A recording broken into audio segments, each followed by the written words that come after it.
घडो त्यांचा समागम ज्यांचे प्रेम विठ्ठली. बेस दे प्रभू तुम्ही केला की बरोबर शिकतो. सहज त्यांच्या ऐकता गोष्टी परमार्थ कोटी दुडावे. प्रस्तुत प्राप्त प्रसंगी प्राप्त होईल. चिंतन रूपी सेवेसाठी तुम्ही निवडलेला आहे. हा जगद्गुरु जगन्नाथ देवचे सुप्रसिद्ध साधू वैराग्याचे महान रोशन आणि कीर्तिकोबराय यांची कृपा पात्र शिष्य असणारे यांचा हा 4 करण्याचा अभंग असून या अभंगामध्ये म्हणजे निळोबर पांडुरंग परमात्म्याच्या दरबारामध्ये उभे राहून आपल्या जीवनातली एक छोटीशी इच्छा पांडुरंग परमात्म्यासमोर व्यक्त करतात. अभंगावर काही चिंतन करण्यापूर्वी अभंगाचा प्रतिपाद्य विषय तुम्हाला सर्व मायबापासमोर ठेवण्यापूर्वी थोडासा परिहार द्यायचा तो असा. भव्य दिव्य स्वरूपाचा चालू असला हा कंद नाम सप्ताह तथा दुग्ध शर्कराने ज्ञानेश्वरी पारायण आणि त्यामधील 4थ्या दिवसाची सेवा सर्व ग्रामस्थांच्या वतीने तथा आमच्या गणेश सरांच्या वतीने सर्व माझ्याकडे आलेली अगदी सुंदर नियोजन तुम्ही सर्व मंडळीने तथा आमच्या सरांनी केलेले आहे. कार्यक्रम करणं वेगळं आणि कार्यक्रम जीव ओतून करणं वेगळं. कार्यक्रमाचे 2 प्रकार आहेत. गजानन महाराजांच्या प्रगट दिनानिमित्त महाराष्ट्रात आजच्या तारखेला कमीत कमी 10 ते 15 हजार सप्ते चालू असतील. महाराष्ट्रात कुठं 10 ते 15 हजार सप्ते चालू असतील. आमच्या विदर्भामध्ये तर असं गाव नाही की तिथे गजानन महाराजांचा सप्ताह नाही. बरोबर आहे का नाही? अवलिया संत या महाराष्ट्रात भरपूर झालेला आहे. आमच्या विदर्भामध्ये तर अवलियाचं बीजारोपणच झालेलं आहे. प्रत्येक तालुक्यावरच एक अवलिया संत आहे. गजानन महाराज सुद्धा अवलिया संतांमध्ये त्यांचं गणना केली जाते. पण अवलिया संत असून सुद्धा महाराष्ट्रामध्ये वारकरी संप्रदायाने गजानन महाराजाला एवढं जवळ काय केलं हा पहिला प्रश्न आहे. बाकीच्या संतांना एवढं पाहिजे तेवढं आमच्या वारकरी शिक्षा संप्रदायाने जवळ नाही केलं. पण गजानन महाराज संस्थांना असेल गजानन महाराजांचं मंदिर असेल यांना जवळ करण्याचं कारण तुम्ही जर कधी गजानन महाराज संस्थानला कीर्तनाला नसेल गेले तर एकदा जाऊन पहा. गजानन महाराज संस्थानचा असा नियम आहे कीर्तनकार जर कीर्तनाला गेला तर त्याला पहिली पाटी दाखवतात. कीर्तनातून गजानन महाराज संस्थानचं वर्णन करायचं आणि जो कीर्तनकार कीर्तनातून गजानन महाराज संस्थानचं वर्णन करेल परत त्याला संस्थान तारीख देत नाहीये. ते पहिलं सांगतात अभंग घ्या अभंगावर बोला. संस्थान सांगू नका. संस्थान कसं चालवायचं हे तुमच्यापेक्षा आम्हाला कळतं.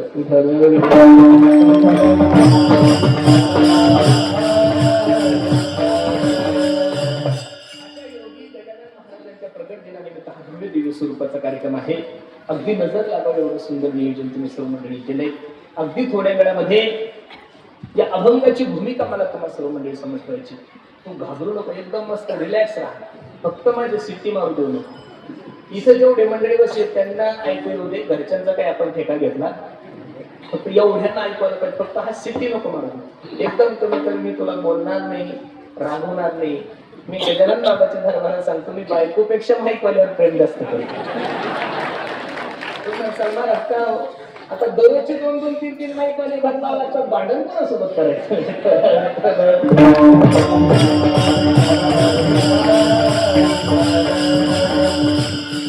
अगदी थोड्या वेळामध्ये या अभंगाची भूमिका मला तुम्हाला सर्व मंडळी सांगायची. मायबाप एवढी धावपळ करून आलो एवढ्या करून आलो म्हणजे हसवण्यासाठी नाही आलो. एक करमणूक हा कीर्तनाचा विषय नाही आणि मनोरंजनासाठी तो वारकरी संप्रदाय नाहीच आहे. महाराज आज विज्ञान एवढं प्रगतशील झालंय की प्रत्येकाच्या खिशामध्ये मोबाईल आहे. बसणारे मायबाप लक्ष द्या माझ्या कीर्तनाकडे. असा एकही माणूस इथं नसेल माझ्या आई बहिणी सुद्धा नसतील माणसंही नसतील की त्या माणसाच्या खिशामध्ये मोबाईल नाहीये. ज्यावेळेस तुम्हाला मनोरंजन करा वाटेल ज्यावेळेस तुम्हाला हसा वाटेल त्यावेळेस प्रत्येकाने खिशातला मोबाईल काढा. युट्यूब मध्ये जा हास्य कॉमेडी जत्रा पहा आणि रात्रभर हसत बसा. पण संप्रदायातल्या सर्वच मंडळीला विनंती आहे आणि इथं बसणाऱ्या सर्व मायबापाला माझ्या हात जोडून विनंती आहे. संप्रदायाच्या कोणत्याच कीर्तनकारातून हसण्याची अपेक्षा करू. मला एक वाक्य माफी मागून बोलायचं गड्यानो. जीवनाचा हसा झाला तरी लोक कीर्तनकारातून हसण्याची अपेक्षा करताय. त्याच्यापेक्षा दुर्भाग्य काय असेल.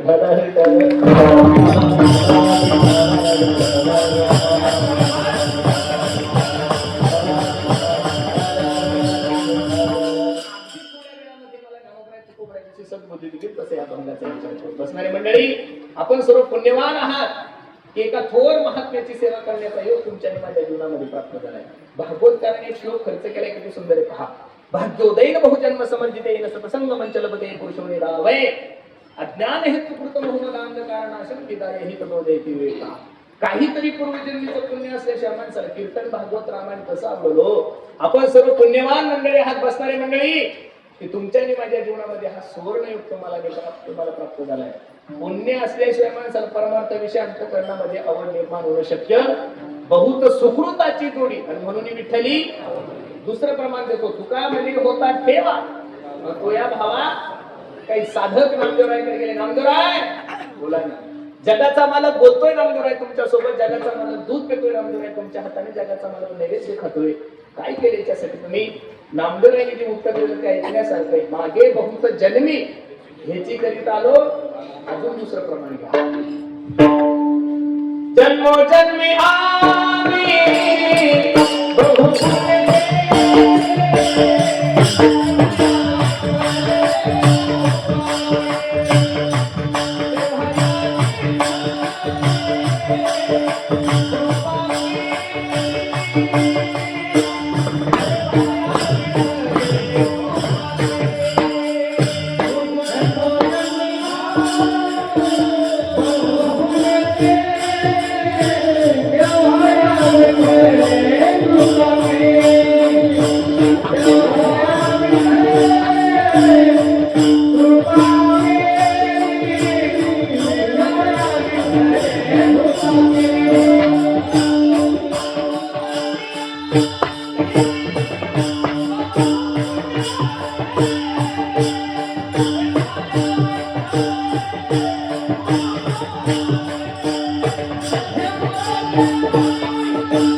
काहीतरी पूर्वजन्मीचं पुण्य असल्याशिवाय भगवंत विषय अंतःकरणामध्ये आवड निर्माण कशी होईल? महाराज, मी नेहमी कीर्तनातून सांगतो, अरे जिंदगी में सपने तो हर कोई सजाता है. लक्ष देना है, जिंदगी में सपने तो हर कोई सजाता है, लेकिन मेरा भगवान हर किसी का सपना कभी पूरा नहीं करता मेरे दोस्त. उसी तरह इस धर्म मंडप में भी हर कोई आना चाहता है, लेकिन आता तो वही है जिसे मेरा भगवान बुलाता है. आपण तो सेवा करण्यासाठी निवडलेला अभंग मी निळोपरायचा चर्चा आहे. अभंगामध्ये निळोपराय पांडुरंग परमात्म्याच्या दरबारामध्ये उभे राहून आपल्या जीवनातली एक छोटीशी इच्छा पांडुरंग परमात्म्यासमोर व्यक्त करतात. बसणारी मंडळी, मानवी देहाला जन्माला आल्यानंतर माणसातून प्रामुख्याने दोन उत्सव घडलीच पाहिजे. पहिला उत्सव देवाचा घडला पाहिजे. का बरं देवाचा उत्सव साजरा करायचा? देवाचा उत्सव साजरा करण्याचं कारण असं आहे, ज्या भगवंताने ही सुंदर सृष्टी निर्माण केली आणि तुम्हाला या सृष्टीमध्ये जन्माला घातलंय, त्या भगवंताच्या उपकारातून ऋणी होण्यासाठी आपण गोकुळाष्टमी साजरी करतो. एक, आपण रामनवमी साजरी करतोय. दोन, आपण हनुमान जयंती साजरी करतोय, आपण वामन जयंती साजरी करतोय, आपण नरसिंह जयंती साजरी करतोय, आपण दत्त जयंती साजरी करतोय, आपण महाशिवरात्र साजरी करतोय. का? जेने हा जीव दिला तयाचे करीन. ज्या विश्व मालकाने तुम्हाला निर्माण या विश्वामध्ये जन्माला घातलंय, त्या भगवंताच्या उपकारातून ऋणी होण्यासाठी आपण भगवंताचे उत्सव साजरे करतो. पण बसणारे मायबाप, देवाचा उत्सव तुमच्याही जीवनामध्ये नाही घडला आणि देवाचा उत्सव माझ्याही जीवनामध्ये नाही घडला तर देव नाराज होत नाहीये. पण साधूचा उत्सव तुमच्याही जीवनामध्ये नाही घडला, पण साधूचा उत्सव माझ्याही जीवनामध्ये नाही घडला तर माझा पांडुरंग परमात्मा नाराज झाल्याशिवाय राहणार नाहीये. एक सांगू तुम्हाला, देव सारावे परते संत पूजावे. एका हिंदी कवीने खूप गोड वर्णन केले, तो सांगतो पहा. मैं संतन को दास संत मेरे मुकुटमणी, मी साधूचा दास आहे, मी संतांचा सेवक आहे आणि संत माझे मुकुटमणी आहे. खरं सांगू, साधूचा उत्सव केला, संतांचा उत्सव केला, भक्ताचा उत्सव केला की माझा देव असा गदगद होतो. माझा काय होतो? गदगद होतो. पण हल्ली दुर्भाग्य असं आहे, लोक देवाचेही उत्सव करायला तयार नाहीये आणि लोक साधूचेही उत्सव करायला तयार नाही. हल्ली लोकांना लोकांचे उत्सव करायची खूप हौस आलेली आहे. 90 वर्षांच्या डंगरांना सुद्धा असं वाटतं माझा वाढदिवस साजरा झाला पाहिजे. काय केले पण वाढदिवसाच्या कीर्तनाला, वर्ष श्राद्धाच्या कीर्तनाला महाराष्ट्रातले 101% सगळे कीर्तनकार खोटं बोलतात. महाराज ही वस्तुस्थिती आहे. त्यांना अख्खं गाव लुबाडलेलं असतं आणि आम्ही वाढदिवसाला आनंद घेतो. अत्यल्प आयुष्य आणि खायचे लोक म्हणतात अरे यांनी 12-13 हजाराचं संध्याची काढले रे गोरगरीबाच्या, कशाला आयुष्य वाढवतं कठीण कारण. दुसरं, वर्ष श्राद्धाच्या कीर्तनाला तर आतापासून इथेपर्यंत जेवढे काही कीर्तनकार आहे तेवढे खोटच बोलतात हो महाराज. ते दारू पिऊन मेलेलं असतं. आमचा अभंग असतो याच्यासाठी केला म्हणजे महाराज येणार का, ऐकणार येणार का, आणि गायक वादक अगोदरच गेले असतात कारण पंचवटी अगोदर सुरुवात. माणसाने माणसाचा उत्सव साजरा करणं म्हणजे गाड माणूस खाल्लं पातला पुण्य. माणसाने माणसाचे उत्सव साजरे करू नये. माणसाच्या पदरामध्ये जर पुण्य पडा वाटत असेल तर माणसाने एक देवाचा उत्सव साजरा केला पाहिजे, नाही तर माझ्या साधू संतांचा उत्सव साजरा केला पाहिजे. कीर्ती मानवाची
स्तुती जर करायची असेल तर देवाची करा, निंदा करायची असेल तर देवाची करा, बाकीच्यांची करूच नका. महाराज माणसाने माणसाचं वर्णन करणं म्हणजे गाढवाने शेतखंड पापना पुण्य.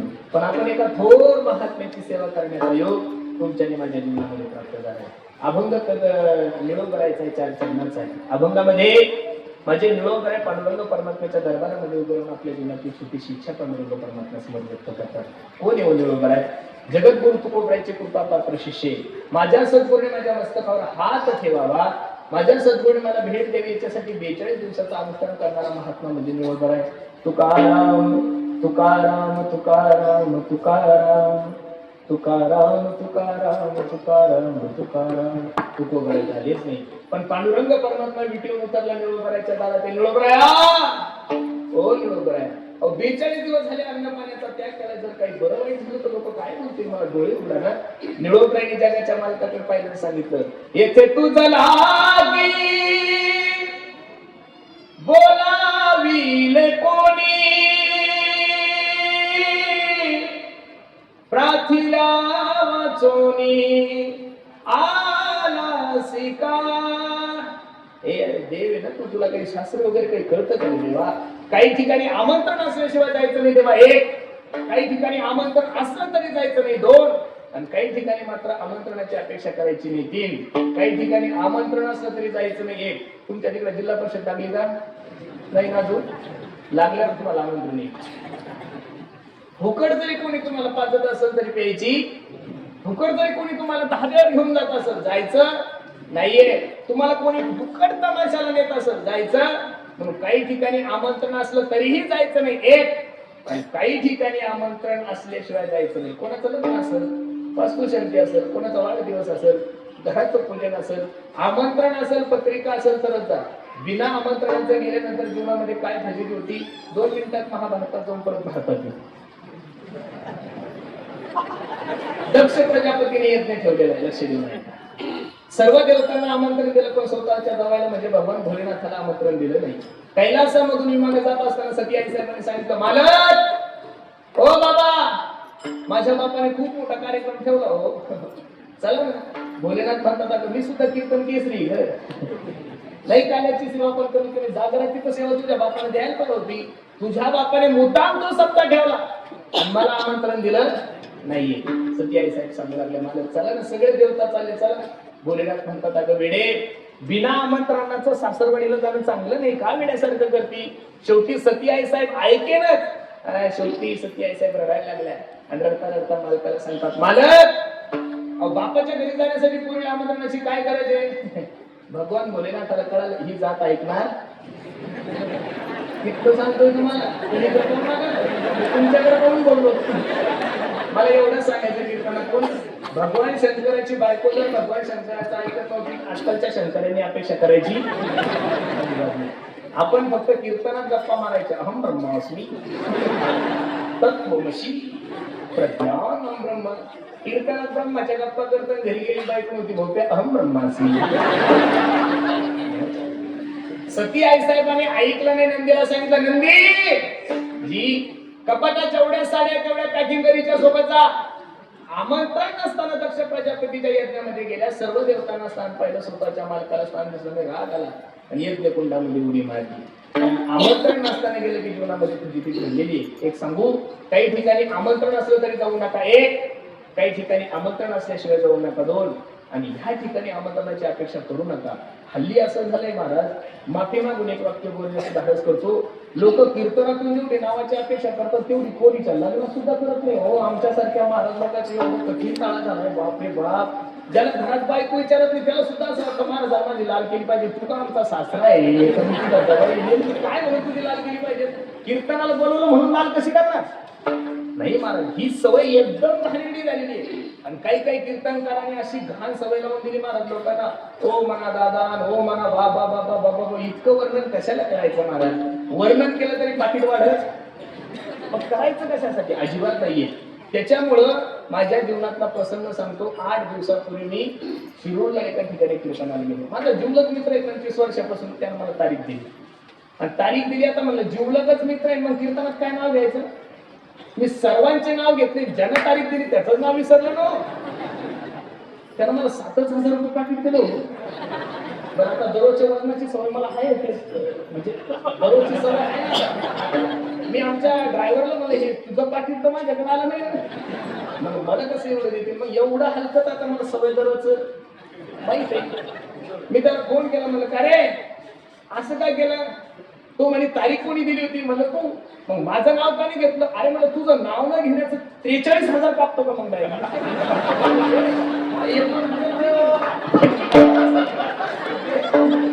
लोक एवढे वेगळे तुम्हाला केला इशारा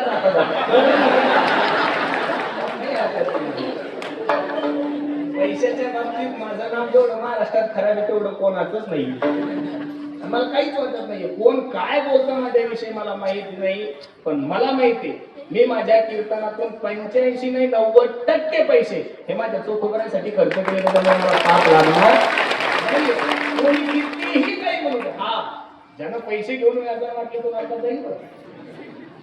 ज्यानं पैसे घेऊन जमिनी घेतल्या तो नक्की नरकात जाईल. पण पैसे घेऊन जर तुम्ही धर्माचं काम करत असाल तर मी नारदाच्या गाठीने सांगतो, देव सुद्धा तुम्हाला पाप लावू शकत नाही.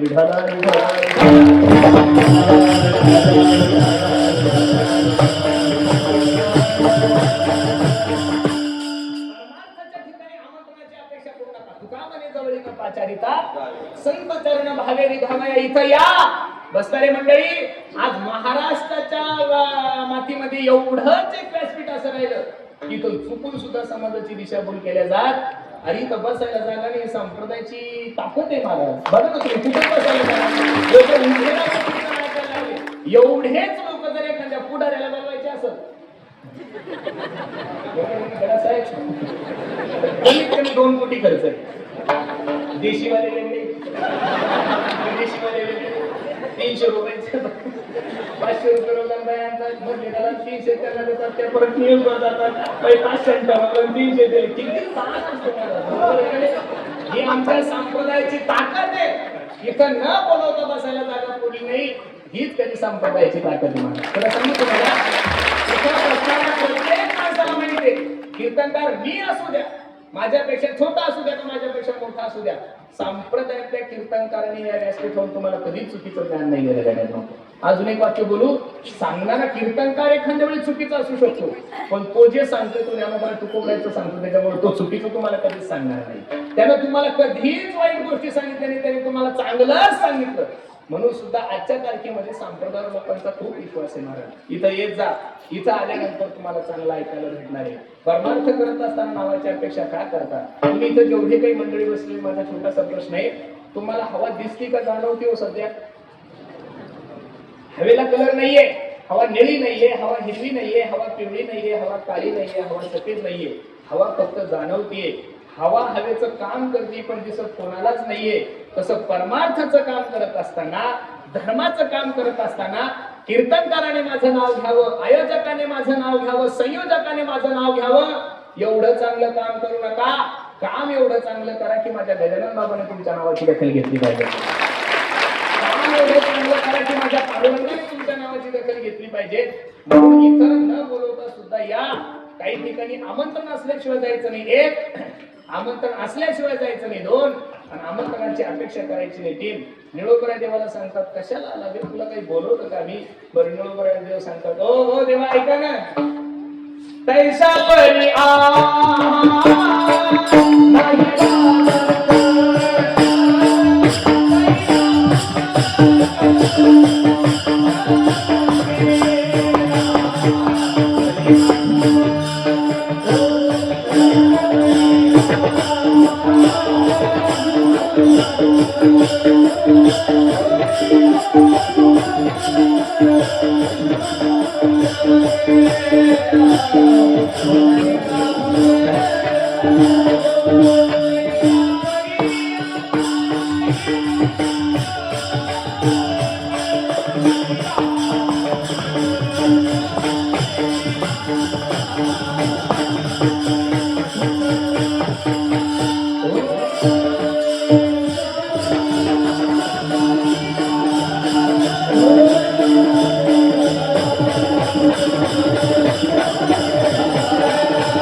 मला काही द्रौपदी सारखं संकट आहे, दोन, मला काही गजेंद्रासारखं संकट आहे, अजिबात नाही. तैशा परी आम्हाला ही संकट तरी का फुकट श्रम केला. परत निरोप राहिले, डोळे लावले. तुकाराम तुकाराम तुकाराम तुकाराम तुकाराम तुकाराम तुकाराम तुकाराम. परत पांडुरंग परमात्मा निरोप बारीक केलं. ओ निरोपराय ऐका ना, अहो 42 दिवस झाले हो निरोपराय, जर काही बरं वाईट झालं तर लोक नावं ठेवतील, डोळे उघडा ना. पहिल्यांदा सांगितलं तुला बोलवलं कोणी, आणि दुसऱ्यांदा निरोपराय सांगतात, निरामने आम्ही न ओळखोची देवा, तू कयाचा धावा करीत असे.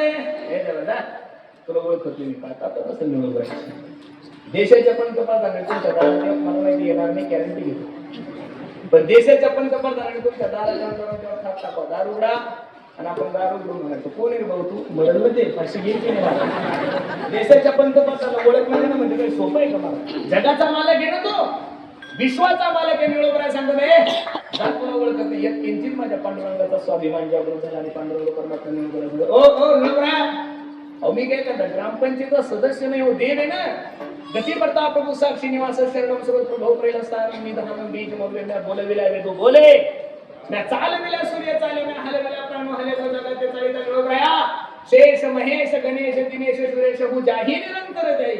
जे रात्रंदिवस माझं भजन करतात निळोबराय, त्यांच्या स्वप्नात नाही अर्धा तास झालं तुमच्या दारात काही बोललो पाहिजे, तरी सुद्धा निळोबराय येत नाही कोणी. हो निळोबराय ऐका ना, अजून सुद्धा हिमालयामध्ये काही योगी लोक माझं भजन करतात. तिथले कावळे ज्यावेळेस त्यांचा मांस खातात, त्यावेळेस त्या कावळ्यांना ते साधू संत सांगतात, पहा कागा सबतन खाइयो चुन चुन खाइयो मास, दोन नयन छान दियो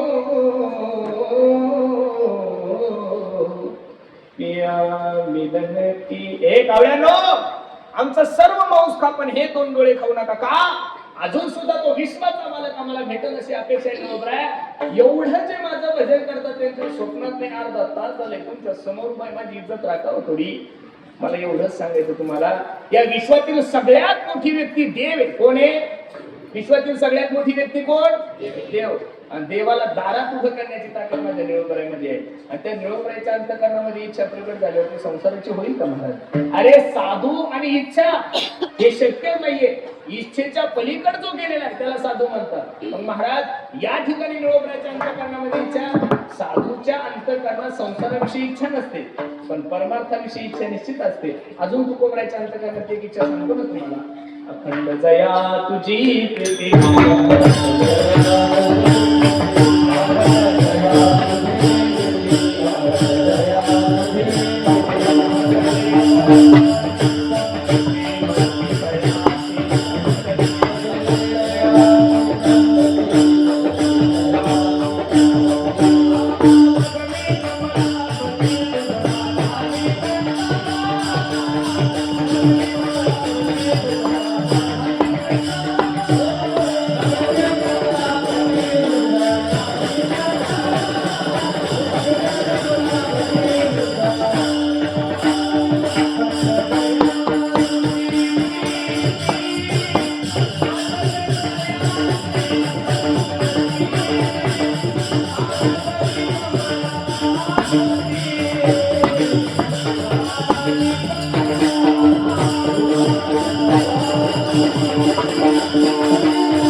मग ते तयाची संगती मग मी कमला होती तुझं आणि कंटा निळोबराय पांडुरंग परमात्म्याच्या दरबारामध्ये ओ पांडुरंगा ऐका एक इच्छा आहे माझ्या अंतःकरणामध्ये आणि निळोबरायच्या अंतःकरणामध्ये इच्छा म्हटल्यानंतर पांडुरंग परमात्मा नाचायलाच लागलो हो निळोबराय सांगा काय पाहिजे तुम्हाला जिल्हा परिषदेचं तिकीट देऊ का तर जाऊ द्या तुम्हाला हिल्यानगरचं महापौर करू का तुम्हाला काय पाहिजे तुम्ही सांगा ना देवा तसलं काही पाहिजे तरी काय काही नाही पांडुरंगा जे लोक तुझ्यावर प्रेम करतात अशा लोकांचा समाज माझ्या जीवनामध्ये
अशा लोकांचा समाज म्हणजे अशा लोकांची संगती जी की ती तुझ्यावर प्रेम करतात. बसणारी मंडळी कोण या महाराष्ट्रामध्ये या कोण देवामध्ये या जगामध्ये देवार्पण करायला तयार आहे?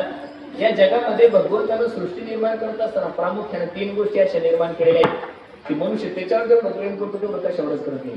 पहिलं प्रेम करतो माणूस माणसाच्या शिवाय. किती प्रेम करतात? बसणाऱ्या कोणत्या तरी माणसाला असं वाटतं का आपली काळे केस पांढरे व्हावं म्हणून? म्हाताऱ्या माणसाला म्हातारा म्हणलं तरी त्रास होतो. एखाद्या म्हातारी जर म्हणलं आजी तिला असं वाटतं मरेपर्यंत जो काही म्हणताईच म्हणा तो म्हातारी झाली तरी किती दिवस नाही म्हणायचं तुला. म्हणजे म्हाताऱ्या माणसाला म्हातारा म्हणलं तरी राग येतं. एवढं माणूस माणसाच्या शरीराला जपतो. माझ्या गाडीवर ड्रायव्हर होता, आता नाही येतो. मी नवीनच पहिल्यांदा 2016-17 मध्ये एक फॉर्च्युनर गाडी घेतली होती आणि चांगला होता. हे तब्येत मस्त 90-95 किलो, पण बुद्धीचा त्याचा आर्थी संबंध नव्हता. आणि माणसाला जीवनामध्ये मोठं व्हायचं असेल तर हुशार माणसं सोबत ठेवायची नाही बरं. सुदाम येणे ठेवायचे. डोक्याला ताण होतो पण त्रास नाही होत ना. खरं हे मोठ्याचे वाक्य. मग त्याची तब्येत एकदम गुटगुटीत होती पण वरचा मजलाच नव्हता माणसा. एक दिवस कासाऱ्या घाटात गाडी थांबवली म्हणजे पुरुषोत्तम आणि काय महाराष्ट्रभर काय 4 राज्यात तुम्ही कीर्तन करता, दररोजचं 2-2 कीर्तन करता, काय तुमच्या सोबत फायदा आहे? अरे फायदा म्हणलं 30,000 रुपये पेमेंट आहे तुला. वरचं खोडवर वेगळं खोडवर बघ तुम्हाला. म्हणजे कोणी 1000 दिले 2000 म्हणजे 50,000 रुपये महिना झाला म्हणजे का शिक्षकाचा पगार घेतो अजून काय पाहिजे. हो ठीक आहे म्हणजे महाराज, पण आता तुम्ही एवढे नामांकित कीर्तन काय मी पण गोरा गोमटा आहे दिसायला पण हे वरती थोडं टक्कल असल्यामुळे वजन पडत नाही. म्हणलं तू गाडी चालव वजन टाकून मी आहे. पण तो म्हणे बघा ना त्याचं नशीब एवढं चांगलं. मला एका डॉक्टरचा फोन आला. हॅलो पुरुषोत्तम महाराज आहे का? मला दादा मीच बोलतोय. माझ्या आईच्या प्रथम पुण्यस्मरणाने मी तर तुमचं कीर्तन घ्यायचं. मला कुठून बोलता? म्हणे पुण्याहून. म्हणे तुमचं मानधन वगैरे? मला डॉक्टर साहेब तुमच्या पाया पडतो 1 रुपया मानधन देऊ नका, फक्त माझ्या ड्रायव्हरच्या डोक्याला केस आले पाहिजे असं औषध. डॉक्टरही माझ्या पुढचं होतं. ते म्हणजे तुम्ही याचं म्हणे 8 दिवसात तुमच्या ड्रायव्हरला केस येते. मी कीर्तनाला गेलो. कीर्तन संपलं. ड्रायव्हरने एक बातमी दिली, त्याच्यात थोडं तेल वगैरे काहीतरी लोक गोळ्या दिल्या. यानं पुण्यामध्ये गाडीची चाबी माझ्याकडे दिली. म्हणे गाडी तू आता मला 8 दिवस फोन करायचं. आणि म्हणतो मी घरी कसं जाऊ? मला अजिबात फोन करायचा नाही म्हणे. मी आपला दुसरा ड्रायव्हर बोलून घेतलो. 2-3 दिवस कोणी परिसरातच कीर्तन होते. बरोबर 8व्या-7व्या दिवशी मी गावात गेलो. आता ड्रायव्हर आहे 8 दिवस फोन नाही काही नाही म्हणून पाहिलं. मी त्याच्या घराकडे गेलो त्यानं मला लांबूनच पाहिलं. रडायला लागलं. मला काय झालं म्हणे महाराज त्या डॉक्टरनं घात केला म्हणे आपला. म्हणजे काय म्हणजे पहिले तरी कशी तरी खुंट होते म्हणे. त्यापासून डायरेक्ट माणूस माणसाच्या शरीरावर जेवढं प्रेम करतो तेवढं कशावर करत नाही. एक दुसरं प्रेम करतो समाजावर. अरे आज एवढे जे उद्योग करतोय आपण समाजासाठीच करतोय महाराज. चांगले कपडे तरी कशासाठी घालायचे? लोक काय म्हणतील. घर कशासाठी बांधायचे? लोक काय म्हणतील. अरे परिस्थिती नसताना 3-3, 4-4, 5-5 लाख रुपये लोकांकडून 3 रुपये टक्क्याने येऊन पोरीचे लग्न करायचे. कशासाठी? लोक काय म्हणतील. अहो मी याच्या पुढे जाऊन सांगू का? काही मासे ताशे लोक काय म्हणतील म्हणून कीर्तनाला येऊन बसतात. लोक काय म्हणतील म्हणून कीर्तन नको ऐकू. माझा देव काय म्हणून कीर्तन नाही. बरोबर आहे का नाही? मग सर्वात जास्त प्रेम मनुष्य समाजावर करतो. पहिलं करतो शरीरावर, दुसरं करतो समाजावर आणि तिसरं प्रेम करतो माणूस पैशावर. पैशावर प्रेम करत नाही या जगात असा माणूसच नाही. तुम्ही सर्व बागायतदार मंडळी आहात. ऊस कांदा उत्पन्न तुमच्याकडे चांगलं होतं. रात्री कीर्तन संपल्यानंतर 12ला लाईट आली तरी गव्हाला पाणी द्यायला जाता, हरभऱ्याला पाणी द्यायला जाता, कांद्याला पाणी द्यायला जाता, ऊसाला पाणी द्यायला जाता. माझ्या प्रश्नाचं उत्तर द्या. एवढे जे तुम्ही कष्ट करताय देवासाठी का पैशासाठी? हो बोलत चला बरं. कशासाठी? हा पैशासाठी. हे नसेल पटलं तर अजून सोपं करून सांगतो. मी बुलढाणा जिल्ह्याहून तुमच्या गावाला कीर्तनाला आलो. देवासाठी का पैशासाठी? बोला मोकळं बोला. मन